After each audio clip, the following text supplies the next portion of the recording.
7º ano da Rede Municipal de Itabira. Eu sou Valéria, professora de História e Geografia.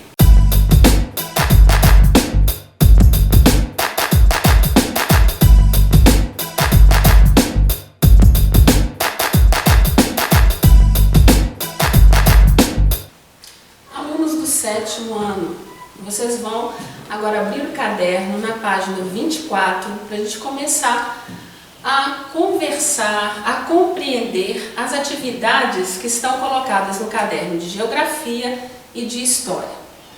A primeira paisagem que vocês vão ver é essa paisagem, que é a paisagem do Cauê, né? O que é uma paisagem? A paisagem é tudo que nós podemos ver, né? E o espaço e o lugar acontecem nessa visão de paisagem que nós temos.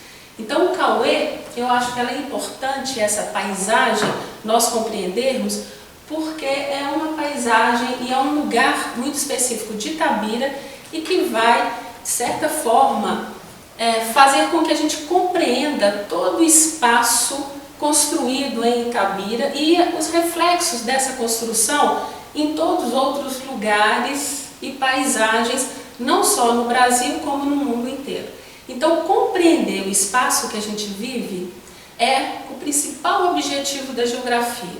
E esse espaço, ele é múltiplo, ele tem várias formas de se desenvolver, de se ver, de se construir. Essa paisagem que vocês estão vendo é uma paisagem de Itabira.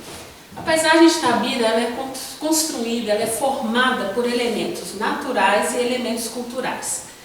Aqui em Itabira, como em várias partes do mundo, nós temos diferentes espaços geográficos. Esses elementos, vão interagir de acordo com o tempo, de acordo com as atividades humanas, de acordo com a natureza. Então nós temos espaço natural, espaço construído, elementos naturais, elementos construídos. Ou podemos chamar também de elementos culturais. Culturais por quê? Porque é o ser humano que faz esse espaço. É o ser humano que constrói esse espaço. Nessa imagem que vocês estão vendo, vocês podem observar, de forma clara que a gente tem a mina do Cauê. Lembra da primeira imagem? Que era o início da mina do Cauê. Aí já é uma imagem mais atual que a gente está vendo a degradação. Não só a exploração, mas a degradação. São duas ações do ser humano, modificando, transformando esse espaço. Em primeiro plano, vocês vão ver também nessa imagem a cidade de Itabira, parte da cidade de Itabira, que também foi construída, foi transformada, está sendo transformada de acordo com a atividade ou as atividades econômicas que nós temos e também, obviamente, a cultura do itabirano, a cultura do mineiro, a cultura do brasileiro e também as relações que são estabelecidas entre esse espaço municipal e o espaço estadual, federal e mundial. Nessa paisagem agora, vocês estão vendo a cidade do Rio de Janeiro, uma paisagem belíssima. E também para mostrar que as paisagens elas são diferentes. Elas são diferentes não é só porque estão em lugares diferentes, mas porque os elementos naturais, os elementos culturais transformam, constroem esses espaços aí diferentes. Então, nessa paisagem do Rio de Janeiro, vocês vão ver elementos da natureza, elementos culturais diferentes da paisagem de Itabira. Aqui nós temos dois momentos do nosso espaço geográfico de Itabira. Essa paisagem que nós estamos vendo são paisagens do mesmo lugar, do mesmo espaço, em tempos diferentes. Na primeira, vocês estão vendo a Avenida João Pinheiro, na década de 60, provavelmente, 60 e 70. E na segunda imagem, ao lado, vocês estão vendo a Avenida João Pinheiro, atualmente. Essa transformação do mesmo espaço, ela se dá com o tempo e através da ação do homem. Essa ação do homem, ela é desenvolvida, ela é criada com a técnica e a tecnologia utilizada, ou que se tem o recurso. Então, quando a gente vê a construção da Avenida João Pinheiro antes e a transformação que nós temos agora, eu acho que é um exemplo muito interessante de nós percebermos o que o ser humano ele é capaz de fazer com a natureza, com o meio, com o espaço em que ele vive. Então aí nós temos o mesmo espaço em dois momentos diferentes, de acordo com a ação do homem. E essa ação, cabe lembrar aqui que é o trabalho que o ser humano ele exerce, interagindo com outros seres humanos e com o meio em que ele está. Aqui nós temos o exemplo disso também, desse trabalho. Por que o ser humano ele transforma tanto a natureza, né? Obviamente que a gente sabe que as consequências são tanto positivas quanto também negativas. Aqui nós temos dois exemplos, uma plantação em curvas de nível e a construção de uma hidrelétrica. Tanto a plantação quanto a hidrelétrica são transformações do ser humano através do seu trabalho para melhorar a vida do ser humano, para melhorar as condições do ser humano nesse espaço de vivência.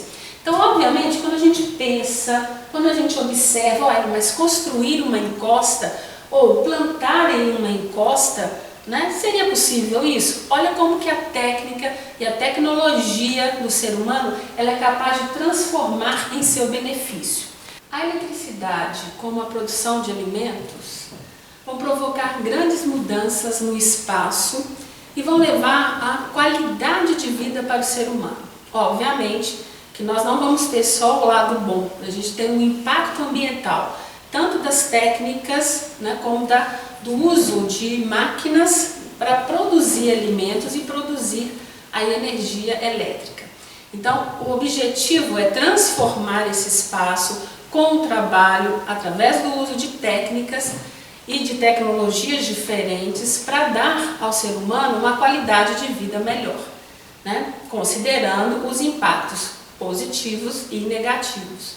Os elementos naturais, eles formam diferentes paisagens. Essas paisagens são chamadas também de domínios morfoclimáticos.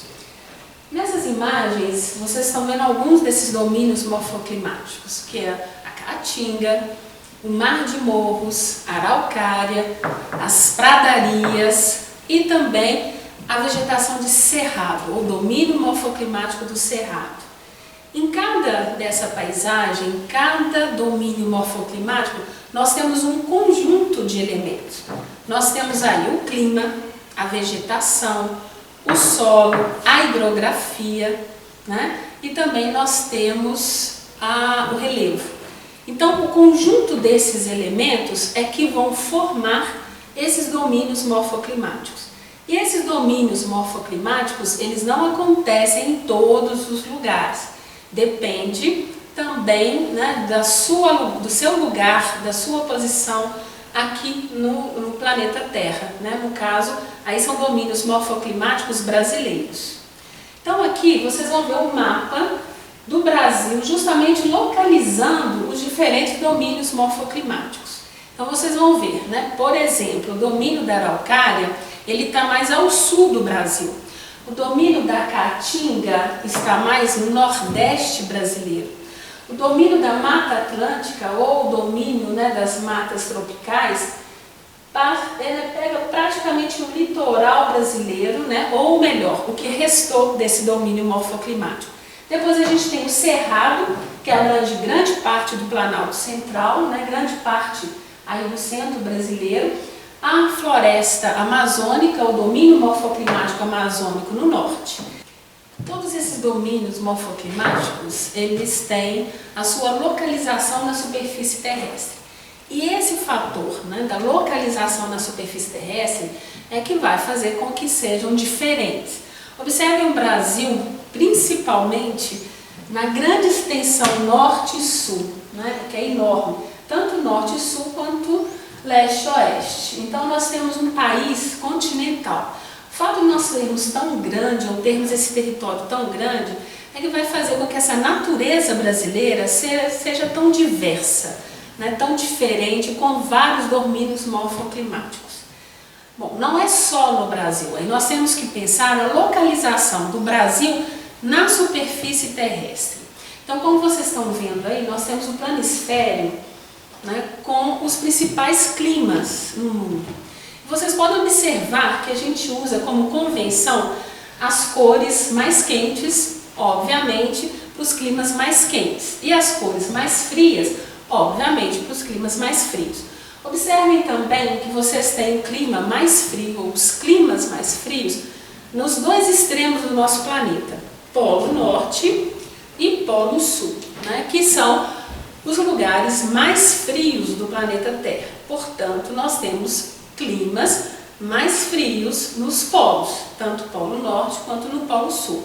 À medida que a gente vai se aproximando da linha do Equador, nós temos então climas mais quentes, ou que nós chamamos também de climas tropicais, tá? Por que tropicais? Porque, como vocês estão vendo aí nesse mapa, nós podemos dividir a nossa superfície terrestre em zonas climáticas. Então, a gente tem as zonas climáticas frias do sul e do norte, as zonas temperadas e as zonas quentes ou tropicais, ou melhor, a zona tropical, zonas temperadas e zonas frias. Ou a gente pode encontrar também em livros zonas polares, tá? Que diz a mesma coisa.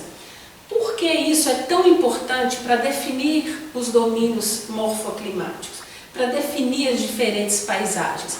Porque a gente tem que entender que essa região aqui do nosso planeta, essa região, né, que é toda aqui entre os trópicos de Câncer, trópico de Capricórnio e a linha do Equador, vão contribuir para que a gente tenha diferentes paisagens, mas que a gente chama de paisagens ou de climas tropicais. Então, onde é o vermelho, é onde o Sol mais ilumina a Terra. Então, é onde nós vamos ter elevadas temperaturas. E em função dessa localização na superfície terrestre, nós vamos ter esses diferentes domínios morfoclimáticos no Brasil. Eles estão relacionados com a localização do Brasil nas zonas climáticas da superfície terrestre. Então, nós temos dois exemplos, né, que eu vou colocar. Primeiro, o clima equatorial. O próprio nome já está indicando. Se é equatorial, porque está mais próximo da linha do Equador. Nesse clima equatorial, vai se desenvolver uma vegetação de acordo com esse elemento do clima e outros elementos, como o relevo, o solo, a hidrografia. Mas eu quero chamar a atenção de vocês para a relação entre o clima equatorial e a vegetação equatorial, ou no caso a floresta amazônica. Então, o clima é muito quente e úmido, obviamente propício para que se desenvolva uma grande vegetação, uma densa vegetação, uma grande biodiversidade como é da floresta amazônica. Então, a vegetação, ela está diretamente relacionada com o clima. Então, o clima equatorial, uma vegetação equatorial, no caso a floresta amazônica. Um outro exemplo é do clima tropical, chamado assim porque está entre os trópicos. Então, no clima tropical, nós temos a vegetação de floresta tropical, no caso a Mata Atlântica, que é a mais conhecida. Nós temos o cerrado, que, por exemplo, na África é chamada de savana. E nós temos também a questão do espaço do cerrado brasileiro. Então, o cerrado, a Mata Atlântica e, no caso da África, aí as savanas. Esses três espaços, ou melhor, esses três domínios morfoclimáticos, eles se relacionam com a localização também dos lugares. Ou seja, clima tropical, vegetação também típica de clima tropical. No caso, a Mata Atlântica e o Cerrado, tá?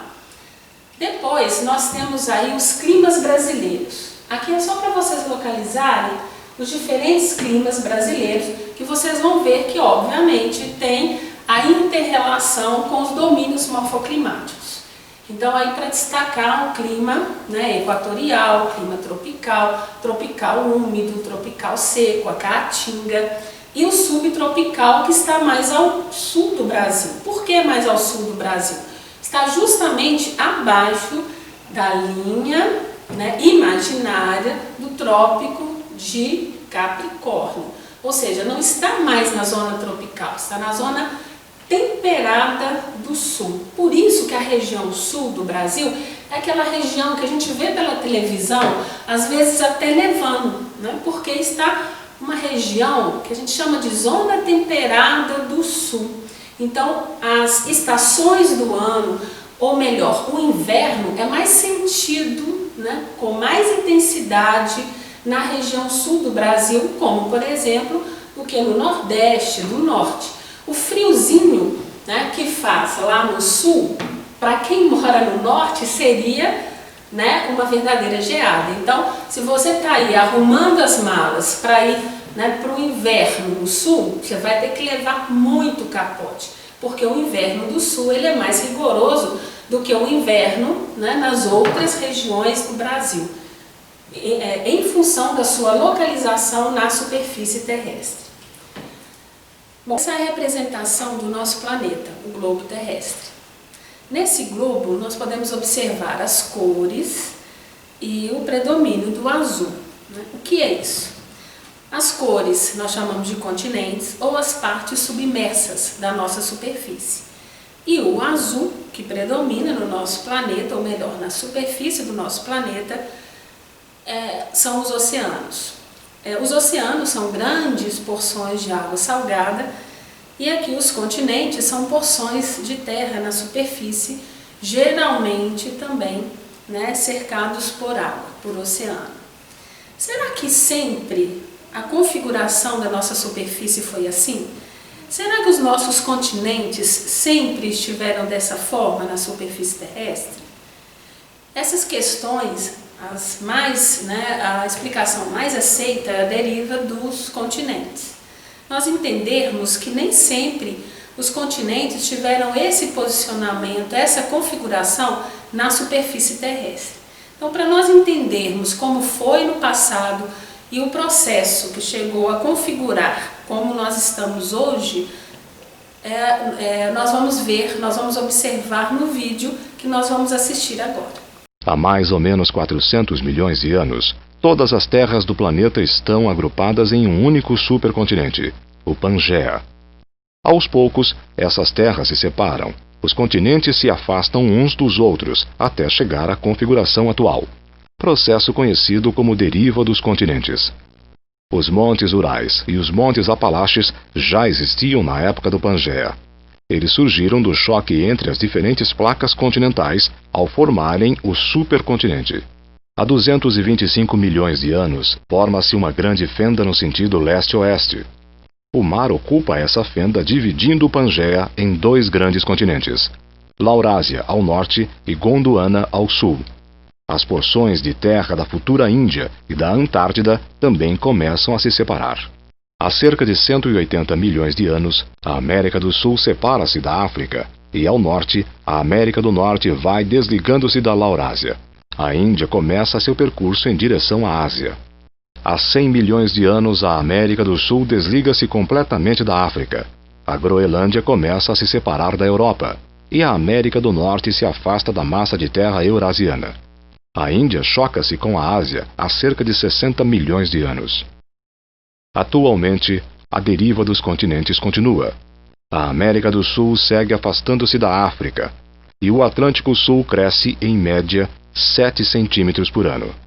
As montanhas rochosas, a cadeia Atlas, as cordilheiras dos Andes, dos Alpes e do Himalaia são testemunhas desse processo. Elas são dobras na superfície terrestre provocadas pelo choque entre as placas oceânicas e continentais durante seu deslocamento. Nós já observamos, já vimos pelo vídeo, que a configuração dos continentes nem sempre foi dessa forma. Mas esse planisfério que vocês estão vendo aí agora é a configuração atual. E essas partes da superfície da Terra, que são chamadas de continentes, são 6. O continente da América, Europa, Ásia, Oceania, África e Antártida. O território brasileiro, ele tem um limite territorial e uma configuração. Atualmente é essa configuração que vocês estão vendo. Então nós temos 26 estados mais o Distrito Federal.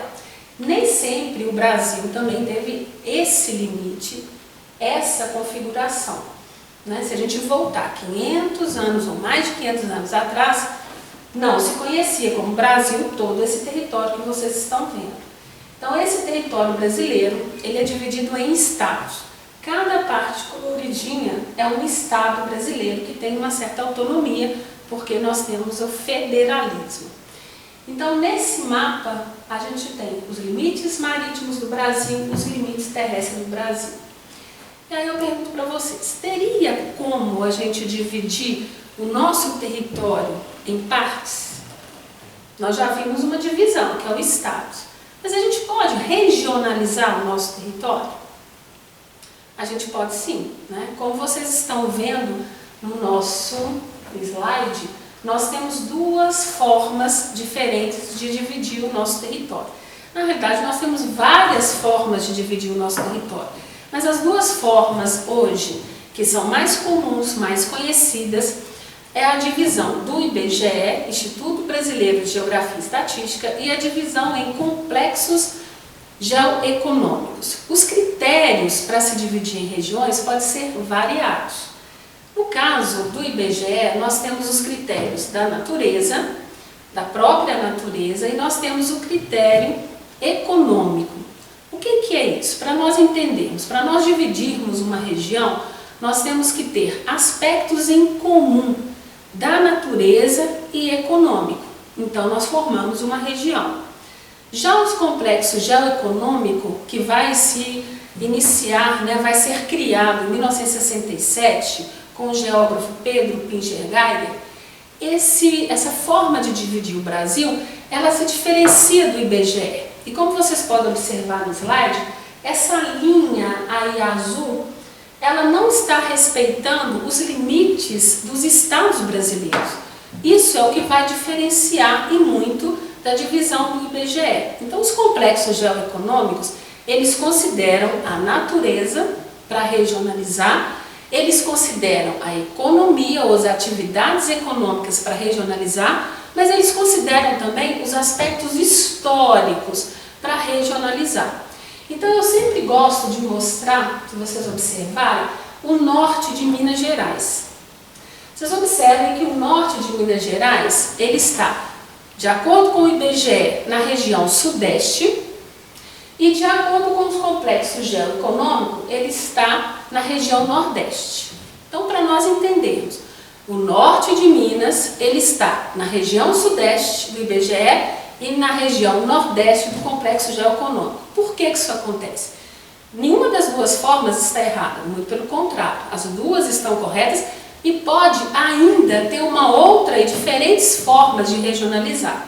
Mas no caso aqui, eu estou dando um exemplo do norte de Minas, para vocês entenderem. De acordo com o complexo geoeconômico, o norte de Minas tem características naturais, econômicas e culturais que se aproximam muito mais da região nordeste ou do restante do nordeste. Então, o Pedro Pincher-Geiger, que criou essa forma de dividir o Brasil, é muito mais acertado a região norte de Minas Gerais está no complexo do Nordeste do que no complexo Centro-Sul. Para vocês entenderem como que critérios são adotados para dividir o nosso território. Então, só voltando, que eu acho que é interessante vocês entenderem que o IBGE divide o Brasil em 5 regiões. Região Norte, Nordeste, Centro-Oeste, Sudeste e Sul. Os complexos geoeconômicos já são 3 complexos. Complexo da Amazônia, Complexo do Nordeste e Complexo Centro-Sul.